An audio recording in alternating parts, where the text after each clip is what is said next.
अच्छा, अब ये जो होता है ना एक्शन पोटेंशियल होता है, इसके अंदर कुछ फैक्टर्स होते हैं। अच्छा, एक तो मैंने आपको यहाँ पर डिस्कस किया था ऑल और नथिंग इवेंट। ऑल और नथिंग का मतलब होता है, मैंने आपको बताया था कि यहाँ पर प्रोसेस होगा। अच्छा, अब ये होता है कि जब ये एक दफ़ा प्रोसेस स्टार्ट हो जाएगा ना, यानी कि यहाँ से एक दफ़ा स्टिमुलस से स्टार्ट हो जाएगा, इसको थ्रेशोल्ड तक पहुँच जाएगा ना, तो ये फिर इसने होना ही होना है।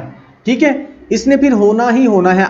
या तो ये नहीं होगा या फिर होगा, या तो एक्शन पोटेंशियल होगा या फिर नहीं होगा। ये नहीं होगा कि ये दरमियाना इतना सा हो जाए, दरमियान से हो जाए, और या थोड़ा सा हो जाए और उसके बाद ख़त्म हो जाए, ऐसा नहीं होगा।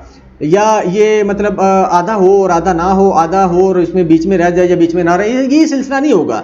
ये ऑल और नथिंग का मतलब है या तो ये एक्शन पोटेंशियल वाला प्रोसेस होगा या नहीं होगा।